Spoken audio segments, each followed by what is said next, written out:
Hai Gorgeous, welcome to my place. Terima kasih sudah mengklik video ini.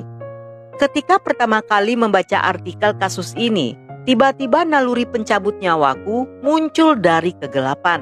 Aku membayangkan jika saja pelaku ada di hadapanku saat ini, pastinya udah kujadikan rendang padang berbumbu hitam. Dan tentunya saat ini, Gorgeous pasti bertanya-tanya, kenapa harus rendang dan kenapa harus berwarna hitam? Yang pasti, jawabannya akan lebih banyak berada di kolom komentar yang dipin demi keamanan video ini. Nggak pakai lama? Watch. John merupakan putra dari pasangan Mary Louise dan Antonin Heron yang telah bercerai sejak John masih kecil. Setelah perpisahan mereka, John harus tinggal secara bergantian di antara ayah dan ibunya di Kungälv, Swedia. Sejak kecil John dikenal sebagai anak pemberani serta mandiri. Dia berwajah tampan dengan rambut berwarna madu. Dengan mata berwarna abu-abu yang memiliki semburat kehijauan, John tumbuh sebagai cowok populer di sekolahnya.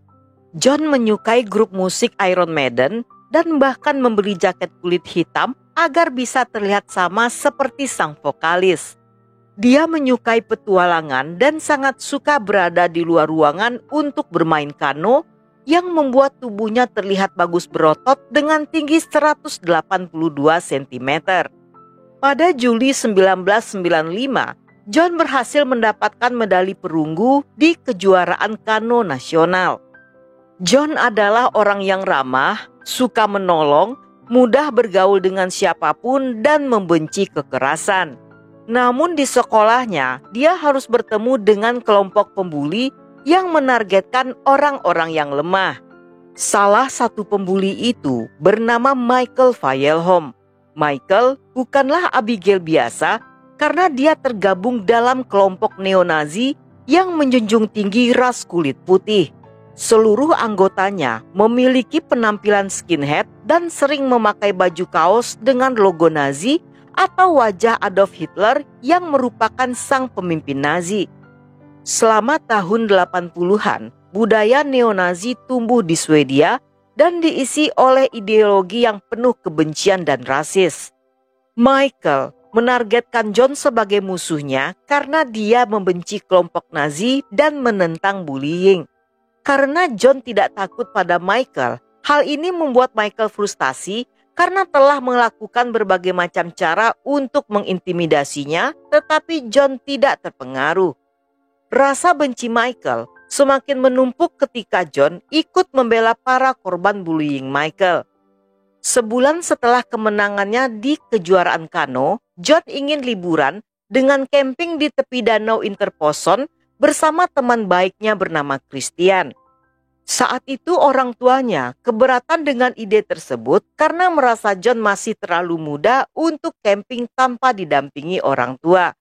Tapi pada akhirnya mereka mengizinkan John karena mengetahui sang putra seorang pencinta alam dan pada hari Senin minggu depan dia akan memulai kelas barunya. Ketika sang ayah Antonin mengatakan pada teman-teman kantornya bahwa dia berencana untuk memberikan kejutan pada sang putra dengan muncul secara mendadak di perkemahan mereka. Namun sambil bercanda, teman-temannya mengatakan bahwa mungkin saja kedua Abigail itu sedang bersama teman wanita mereka dan Antonin tidak boleh mengganggu privasi putranya. Walaupun merasa berat hati, Antonin pun membatalkan niatnya dan pulang ke rumah. Dia bermaksud akan menemui John di lain hari setelah kembali dari camping. Pada tanggal 16 Agustus 1995, John dan Christian tiba di lokasi pada jam 8.40 malam. Mereka mendirikan tenda, membuat api unggun, dan menyusun barang-barang bawaan sebelum akhirnya makan malam dengan memanggang bacon dan hotdog. Dari seberang danau terdengar suara musik yang sangat keras bercampur dengan suara knalpot motor. Di sana terdapat sekelompok Abigail yang sedang nongkrong dan tentunya sedang mabora. Mereka adalah Michael, Daniel Hansen, Amby, dan John Billing yang tergabung dalam grup yang sama dengan Michael dan memiliki banyak catatan kriminal. Daniel yang suka Marlboro dan obras telah drop out dari sekolah dan bekerja sebagai penjual CD yang berkaitan dengan propaganda kulit putih. Sementara John Billing pernah didakwa atas kasus penyerangan dan ditempatkan di bawah asuhan keluarga lain. Namun orang tua angkatnya juga merupakan bagian dari neo-Nazi yang sering membawanya ke banyak demonstrasi Nazi di daerah Jerman dan di Denmark. Ketika menyadari adanya keberadaan grup lain di seberang danau, mereka memerintahkan Michael yang merupakan anggota termuda untuk memeriksanya. Dan ketika melihat bahwa itu adalah John sang musuh bebuyutan, Michael pun segera berlari untuk memberitahu pada gengnya. Pada jam 11 malam, ketika geng itu muncul di perkemahan, John dan Christian tentunya sangat kaget melihat kehadiran lawan dengan jumlah yang tidak seimbang. Saat itu, tanpa mengatakan apa-apa, mereka mempermainkan John dan Christian seperti melakukan permainan pada kucing dan tikus dengan menyuruhnya mengikuti semua perkataan mereka. Saat itu, mereka memaksa John untuk mengatakan bahwa dia mencintai Nazi.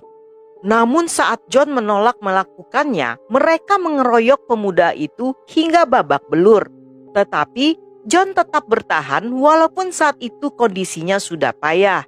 Setelah semua perbuatan tersebut, mereka berpikir untuk melemparkan John ke api unggun, tetapi ketika usahanya gagal, mereka menggantinya dengan membakar tenda serta membakar semua barang bawaan mereka. Saat itu, Christian sempat bertanya pada mereka apakah dia dan John bisa pulang ke rumah, yang dijawab tidak oleh salah satu anggota. Mereka menjawab sambil bercanda seolah sedang mempermainkan nyawa keduanya. Di malam itu, mereka menjadikan John bulan-bulanan hingga pada satu waktu John berhasil kabur dan berenang ke danau. Namun saat dia berenang, mereka mengancam agar John kembali ke daratan dengan mengancam akan membunuh Christian jika John tidak mau kembali. John yang tidak mau terjadi apa-apa pada sahabatnya memilih untuk kembali demi menyelamatkan Christian. Sekembalinya ke daratan, apa yang dialaminya sesudah itu terasa bagaikan mimpi buruk dari kerak neraka.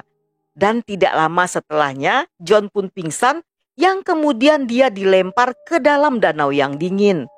Sambil menonton John yang perlahan tenggelam ke dasar danau, keempat anak Dajjal ini menonton hal tersebut sambil mabora. Christian yang dibebaskan berhasil pulang pada jam 1 malam dengan menumpang sebuah truk derek yang kebetulan lewat. Dia segera membangunkan orang tuanya dan menghubungi orang tua John serta melapor pada polisi.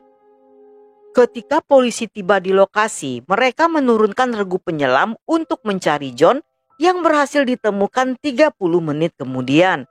Saat itu mereka kaget karena walaupun setelah lama tenggelam dalam air, John masih sadarkan diri. John yang diberitahu jika saat itu orang tuanya sedang menunggu di tepi danau, justru berpesan pada regu penyelam jika dia tidak ingin melihat orang tuanya bersedih saat melihatnya dalam keadaan seperti itu di saat-saat terakhirnya.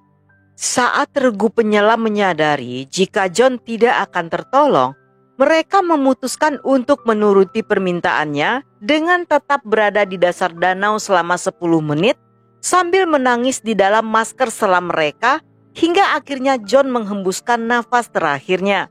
Kondisi John saat itu terlihat seperti habis ditabrak kereta. Dia terlihat menggenaskan dan sangat menyedihkan. Dalam persidangan, beberapa orang pelaku membuat marah banyak orang ketika mengatakan jika motifnya membunuh John hanya karena tidak suka dengan pemuda itu. Mereka mengaku sangat sulit berhenti melukai tubuh John dan hal itu terasa sangat menyenangkan. Tetapi yang lebih menyakitkan dari semua jawaban-jawaban tersebut adalah ketika mereka berempat menerima hukuman yang sangat ringan. Semua orang kecewa dan bersedih serta merasa tidak puas dengan keputusan tersebut. Daniel sebagai dalang utama yang berperan penting melukai John hanya divonis hukuman penjara selama 8 tahun dan dibebaskan pada tahun 2001. Selama jalannya persidangan, dia sama sekali tidak menunjukkan rasa penyesalan. Bahkan selama berada di penjara, Daniel membuat geng kriminal bernama Aryan Brotherhood. Setelah kebebasannya, Daniel berulang kali masuk penjara atas beberapa kasus termasuk pelecehan dan KDRT terhadap pacarnya.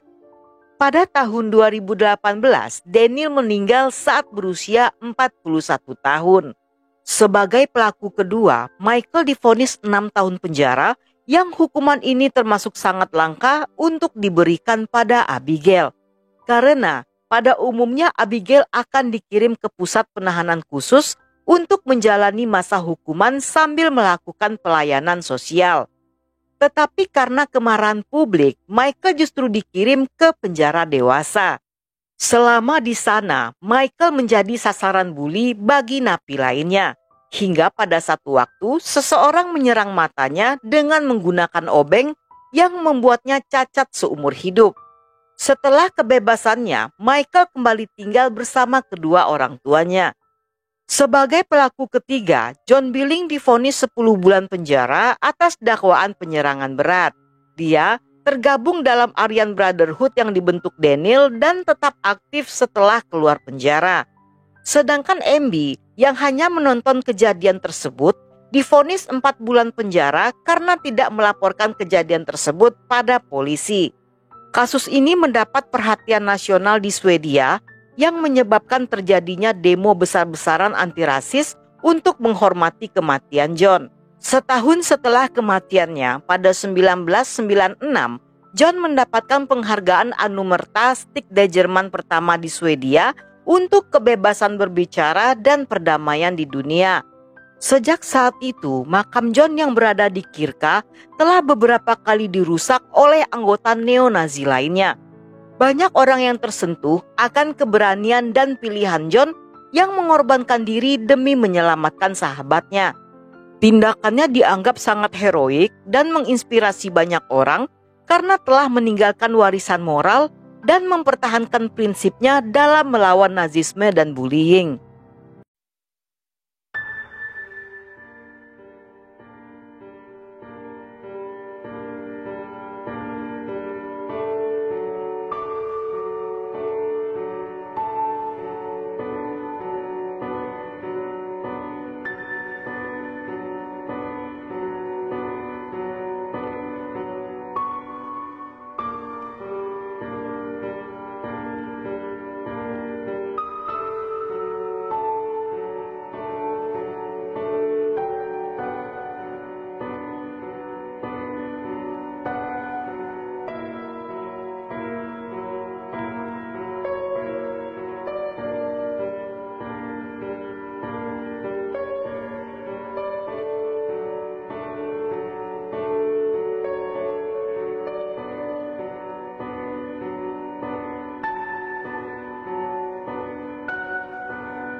Dan sampai di sini dulu cerita kita kali ini. Semoga kalian suka dengan ceritanya. Jangan lupa subscribe, like, komen, dan share sebanyak-banyaknya ke media sosial kalian. Dan buat kalian yang masih betah hingga akhir, thank you, love you, have a nice day, and then see ya.